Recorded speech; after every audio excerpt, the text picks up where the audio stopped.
back to another video. Today we are going to be talking about how to trade trend breaks. Now these are some of my favorite things to trade personally. It's something that I just kind of caught a knack for after I, messed around with a lot of other different stuff. But Tesla is very notorious for these trend breaks. This is kind of how it sets up. It sets up on trend breaks when it's about to make a big move. So it's definitely something worth watching if you pay close attention to Tesla. But I'm just going to go through a few different examples from this Tesla hourly chart, 1 hour chart. And I'm just going to talk about levels I would risk off of as well as where I would enter and exit. So here's this trade right here.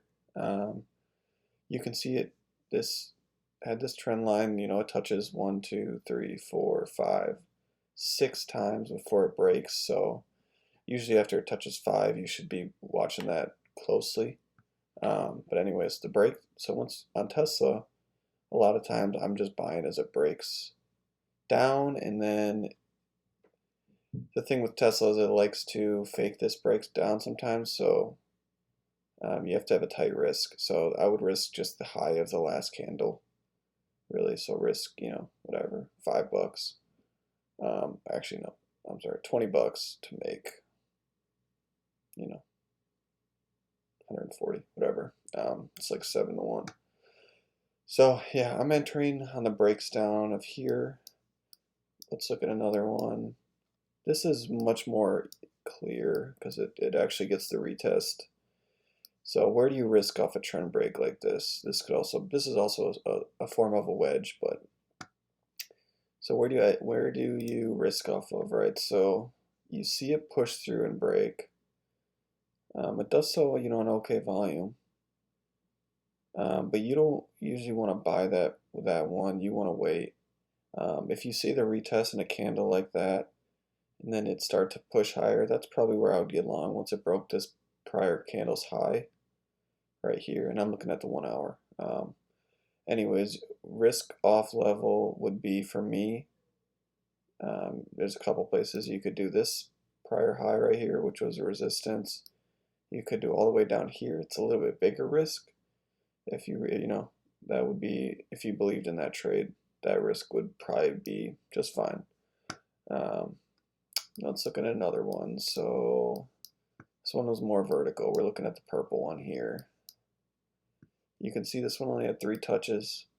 But, this is also, some would call this a rising wedge or a rising channel. That only touches 2 times, but that's about the idea of what's happening. You could even do something like this. But you see the channel, it's just a rising channel.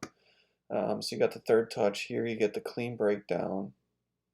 And for me, I like to trade these trend breaks. If I can, I prefer to let one candle go down in a green kind of retrace candle. That's where I like to enter on those. Actually, let's look at, I think we got a couple more. So here was just a downtrend break.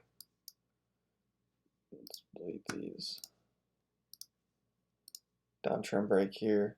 Look, you can see it closes on, okay volume. And then you get the gap up. You probably have to be a buyer on the gap up on that day for Tesla. When Tesla gaps like that, it likes to run. So that's how I trade trend breaks. The risk on this one I would do, depends where you enter. That's what's nice about volume profiles. I could risk right here just the gap fill, which I can see 934.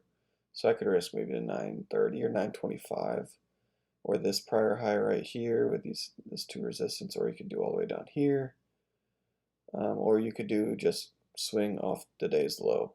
You could do that too. You pick the level you want. But that's how I trade trend breaks. Any other questions on trend breaks? If you guys want them, just let me know in the comments below.